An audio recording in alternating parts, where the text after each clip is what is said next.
प्रश्न संख्या 1, निम्नलिखित में से किस अधिनियम के अंतर्गत भारतीय विधान परिषद को बजट पर बहस करने की शक्ति प्राप्त हुई?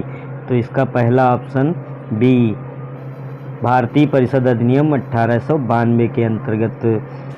दूसरा नंबर है, संविधान सभा में सदस्यों का चुनाव कैसे हुआ था? तो ये प्रांतीय विधानसभाओं द्वारा। तीसरा, सूची फर्स्ट तथा सूची सेकंड को सुमेलित कीजिए तथा सूचियों के नीचे दिए गए कूट से सही उत्तर का चयन कीजिए। नियंत्रण परिषद की स्थापना, सर्वोच्च न्यायालय की स्थापना, इंग्लिश मिशनरियों को भारत में कार्य करने की अनुमति, गवर्नर जनरल की परिषद में कानूनी सदस्य की नियुक्ति। तो इसमें तीसरे का बी, 2, 1, 3, 4। पहले का दूसरा, नियंत्रण परिषद की स्थापना का सही उत्तर कब होगा? पिट्स का भारतीय अधिनियम 1784। और तीसरे का बी है, तो पहला, तीसरा, चौथा रहेगा बी का। सर्वोच्च न्यायालय की स्थापना हुई नियामक अधिनियम 1773 के अंतर्गत। और इंग्लिश मिशनरियों को भारत में कार्य करने की अनुमति चार्टर अधिनियम 1813 के अंतर्गत दी गई। और गवर्नर जनरल की परिषद में कानूनी सदस्य की नियुक्ति चार्टर अधिनियम 1833 के अंतर्गत की गई। अगला, निम्नलिखित में से किस अधिनियम में कलकत्ता में सर्वोच्च न्यायालय की स्थापना का प्रावधान किया गया था? रेगुलेटिंग एक्ट 1773, ए ऑप्शन सही है। केंद्र में द्वैध शासन किस अधिनियम के अंतर्गत स्थापित किया गया? ऑप्शन ए, भारत सरकार अधिनियम 1909 के अंतर्गत, या 1919 के अंतर्गत, या 1935, अथवा ऑप्शन डी 1947 के अंतर्गत। तो इसका सही उत्तर होगा भारत सरकार अधिनियम 1935 के अंतर्गत। कैबिनेट मिशन योजना के अंतर्गत संविधान निर्मात्री परिषद में प्रत्येक प्रांत को आवंटित सदस्य संख्या निर्धारित करने के लिए एक प्रतिनिधि कितनी जनसंख्या के अनुपात में था? ऑप्शन बी, 10 लाख व्यक्ति पर एक प्रतिनिधि चयनित या नियुक्त किया जाता था। 7, एक निर्वाचित संविधान सभा द्वारा सर्वप्रथम भारत के संविधान का निर्माण करने का प्रस्ताव किया गया था? साइमन कमीशन द्वारा, या भारत सरकार अधिनियम 1935 द्वारा, या क्रिप्स मिशन द्वारा? तो इसका सही उत्तर होगा 7वें का सी, क्रिप्स मिशन द्वारा। भारत में उपनिवेशी शासन के संदर्भ में 1883 में हिल्बर्ट बिल का उद्देश्य क्या था? तो इसका, जहाँ तक अदालतों की दांडिक अधिकारिता का संबंध था, भारतीय तथा यूरोपीय लोगों को बराबरी पर रखना। Option A is right. अगला क्वेश्चन, राष्ट्रपति की अध्यादेश निर्गत करने की शक्ति प्रेरित है किससे? भारत सरकार नियम 1935 द्वारा। B option is right. अगला क्वेश्चन है 10C, भारतीय विधान परिषद प्रथम बार द्विसदनीय बनाई गई 1892 के भारतीय काउंसिल एक्ट द्वारा, या 1909 के भारतीय काउंसिल एक्ट द्वारा, या 1919 के भारत सरकार अधिनियम द्वारा, या 1935 के भारत सरकार अधिनियम द्वारा? तो इसका सही आंसर है 1919 के भारत सरकार अधिनियम द्वारा। 1919 के भारत शासन अधिनियम की निम्न में से कौन सी प्रमुख विशेषता है? तो प्रांतों की कार्यकारिणी सरकार में द्वैध शासन की व्यवस्था, मुसलमानों के लिए पृथक सांप्रदायिक निर्वाचन मंडलों की व्यवस्था, केंद्र द्वारा प्रांतों को विधायिनी शक्ति का हस्तांतरण। तो इसमें उपरोक्त तीनों सही हैं, पहला, दूसरा और तीसरा। 11 का डी। निम्नलिखित में से किस एक अधिनियम ने भारत में संघीय शासन की व्यवस्था दी थी? तो ये भारत सरकार अधिनियम 1935 द्वारा दी गई थी व्यवस्था। 13, भारत के संविधान का प्रारूप तैयार करने वाली संविधान सभा के सदस्यों को किसके द्वारा नियुक्त किया जाता था? तो विभिन्न प्रांतों की विधानसभाओं द्वारा चुना गया। 13 का सी आंसर है। 14 किस अधिनियम ने भारतवासियों को अपने देश के प्रशासन में कुछ हिस्सा लेना संभव बनाया? चार्टर एक्ट 1833 के अंतर्गत। ऑप्शन 14 का ए। स्वतंत्र भारत की संविधान सभा के अध्यक्ष कौन थे?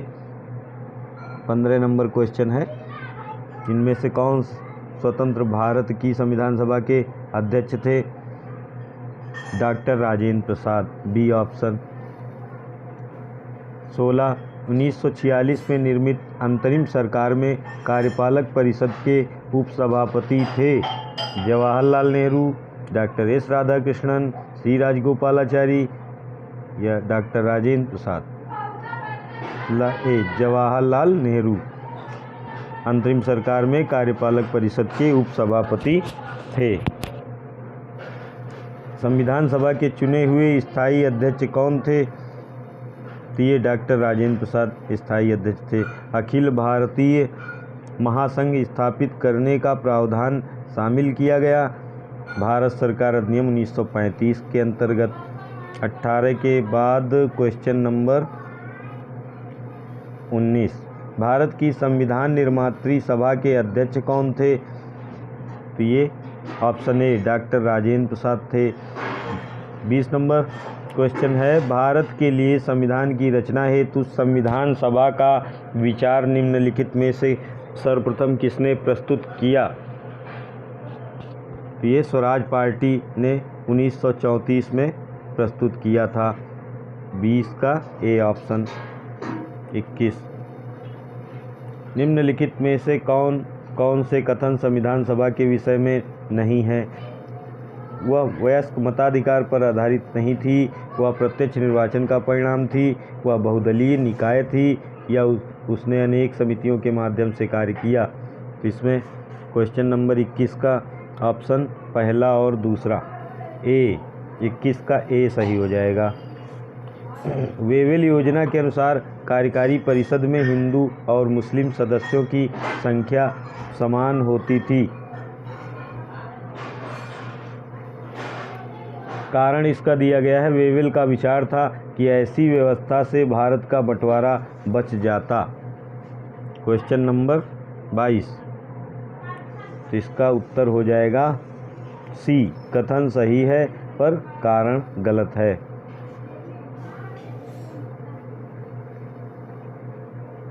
भारतीय संविधान सभा की स्थापना की गई कब?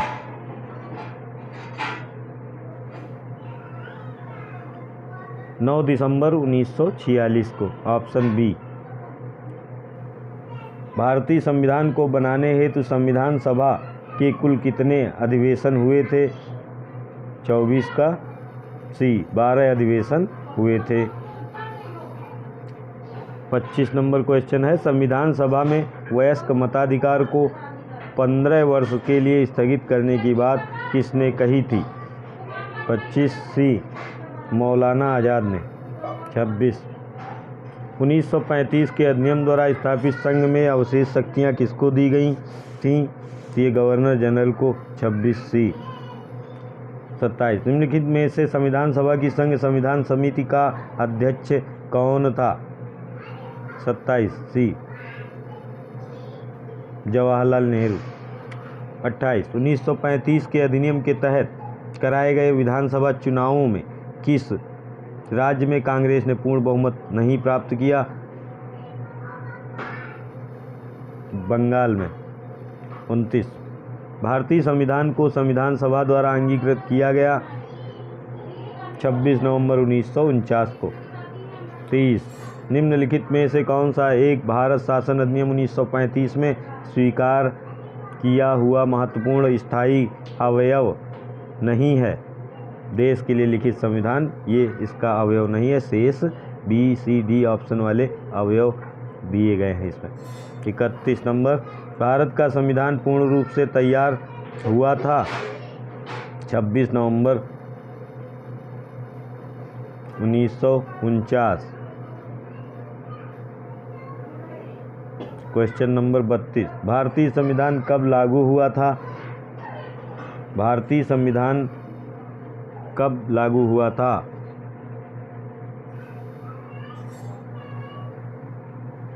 32 नंबर क्वेश्चन ए 26 जनवरी 1950 को। संविधान सभा के सम्मुख संविधान की प्रस्तावना का प्रस्ताव किसने रखा? ए जवाहरलाल नेहरू। भारत के संविधान में केंद्र और राज्यों के बीच किया गया शक्तियों का विभाजन इनमें से किसमें उल्लिखित योजना पर आधारित है? सी भारत सरकार अधिनियम 1935। किस वर्ष संसद ने भारतीय संविधान अपनाया? 35 का सी 1950 में। 1946 के चुनाव के बाद मुस्लिम लीग ने किस प्रांत में अपनी सरकार बनाई? ऑप्शन ए बंगाल में। 37 नंबर क्वेश्चन है, निम्नलिखित में से किसने सुझाव दिया था कि भारत की स्वतंत्रता के बाद भारतीय राष्ट्रीय कांग्रेस को एक राजनैतिक दल के रूप में भंग कर दिया जाना चाहिए? 37 का ऑप्शन कौन सा होगा इसमें? 37 का ऑप्शन डी महात्मा गांधी। 38 निम्नलिखित कथनों पर विचार कीजिए। तीसरे गोलमेज सम्मेलन के विचार विमर्श की परिणति भारत सरकार अधिनियम 1935 के पारित होने के रूप में हुई। भारत सरकार अधिनियम 1935 ने ब्रिटिश भारत के सूबों और भारतीय रियासतों के एक संघ पर आधारित ऑल इंडिया फेडरेशन के गठन का उपबंध किया। कौन कौन से कथन सही हैं या दोनों सही हैं कि कोई नहीं सही? 38 नंबर क्वेश्चन उत्तर रहेगा इसका सी ऑप्शन, पहला और दूसरा दोनों सही। 39 निम्नलिखित कथनों पर विचार करना है। भारत की संविधान सभा ने राष्ट्रीय ध्वज का प्रारूप 22 जुलाई 1947 को अपनाया था। राष्ट्रीय ध्वज के बीच चक्र में 21 तीलियां हैं। राष्ट्रीय ध्वज की चौड़ाई लंबाई का अनुपात 3:4 है। तो इनमें से कौन से कथन सही हैं या कौन कौन से गलत हैं? 39 का बी केवल पहला सही है, बाकी सब गलत है। अगला क्वेश्चन कथन है, भारत का संविधान देश की आवश्यकताओं की पूर्ति करता है, कारण इसको एक ग्रहीत संविधान कहा जाता है। उपयुक्त के संदर्भ में निम्न में कौन सा एक सत्य है? 40 बी ए और आर दोनों सत्य हैं, परंतु आर ए का सही स्पष्टीकरण नहीं करता है। 41 question number, doctor B R Ambedkar की अध्यक्षता में संविधान सभा की प्रारूप समिति में कितने सदस्य थे? सदस्य अन्य सदस्य थे। 41 नंबर क्वेश्चन का बी 6 अन्य सदस्य थे डॉक्टर बी आर अम्बेडकर की अध्यक्षता में संविधान सभा की प्रारूप समिति में। इनको लगाकर 7 लोग थे। 41 नंबर हो गया क्वेश्चन। और 42वां क्वेश्चन कहता है कि भारतीय संविधान सभा की प्रारूप समिति का अध्यक्ष कौन था? तो इसमें डॉक्टर भीमराव रामजी अम्बेडकर प्रारूप समिति के अध्यक्ष थे। 43 नंबर क्वेश्चन है, 1935 के अधिनियम द्वारा स्थापित संघ में अवशेष शक्तियां किसको दी गई थीं? गवर्नर जनरल को। ऑप्शन सी अवशेष शक्तियां। संविधान सभा ने डॉक्टर बी आर अम्बेडकर की अध्यक्षता में प्रारूप समिति का गठन कब किया? 44 नंबर 29 अगस्त सन 1947 को। भारतीय संविधान के निर्माण के समय संवैधानिक सलाहकार कौन थे? B N Rao. 46 नंबर, संविधान सभा की प्रांतीय संविधान समिति का अध्यक्ष कौन था? 46 सरदार पटेल प्रांतीय संविधान समिति के अध्यक्ष थे। भारतीय संविधान सभा की प्रारूप समिति के अध्यक्ष कौन थे? डॉक्टर बी आर अम्बेडकर थे। 48 किस वर्ष में जनगण मन को भारत के राष्ट्रगान के रूप में अपनाया गया? 48 सी 1950 में। 49 संविधान पांडुलेखन समिति का निम्न में से कौन सदस्य नहीं था? मोहम्मद सादुल्लाह संविधान पांडुलेखन समिति का सदस्य नहीं था। बाकी के मुंशी, A.K. अय्यर, जवाहरलाल नेहरू थे। भारतीय संविधान को अपनाया गया था संविधान सभा द्वारा। 51 भारत के संविधान के निर्माण में संविधान सभा का कितना समय लगा? 2 वर्ष 11 माह 18 दिन, ऑप्शन ए। 51 का ए। 52 भारत शासन द्वारा राजकीय चिन्ह स्टेट एम्ब्लेम कब से अंगीकृत किया गया था? 52 डी 26 जनवरी 1950। 53 संविधान निर्मात्री परिषद की झंडा समिति के अध्यक्ष कौन थे? तो ये थे डॉक्टर राजेंद्र प्रसाद। भारत को एक संविधान देने का प्रस्ताव संविधान सभा द्वारा पारित किया गया था। क्वेश्चन नंबर 54 बी 22 जनवरी 1947 को। भारत की स्वतंत्रता के समय इंग्लैंड में किस पार्टी की सरकार थी? लेबर पार्टी की, ऑप्शन सी। भारतीय संविधान सभा की पहली बैठक कब हुई थी? 9 दिसंबर 1946 को। B.R. अम्बेडकर का संविधान सभा में निर्वाचन हुआ था कहाँ से? मुंबई प्रेसिडेंसी से, बी ऑप्शन। 58 निम्नलिखित अधिनियमों में से किस अधिनियम के फलस्वरूप बर्मा भारत से अलग हुआ? 58 C government of India act 1935। Bharat की संविधान सभा ने राष्ट्रीय ध्वज को सर्वप्रथम कब स्वीकार किया?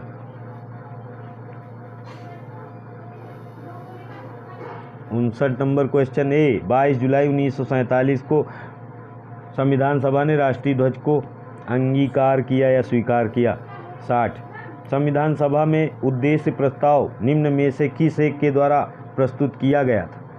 60 नंबर क्वेश्चन का ऑप्शन बी पंडित जवाहरलाल नेहरू द्वारा। 61 भारतीय संविधान को 26 नवंबर 1949 को किसके द्वारा अधिनियमित किया गया था? संविधान सभा द्वारा।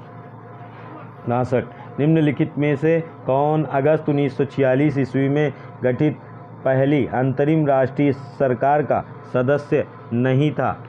तो ये थे डॉक्टर एस राधाकृष्णन, जो इसमें अंतरिम सरकार के सदस्य नहीं थे। बाकी सी राजगोपालाचारी, डॉक्टर राजेंद्र प्रसाद, जगजीवन राम आदि लोग इसमें अंतरिम सरकार में थे, किंतु डॉक्टर एस राधाकृष्णन जी नहीं थे, कि भारत के पहले उप राष्ट्रपति थे। समाप्त।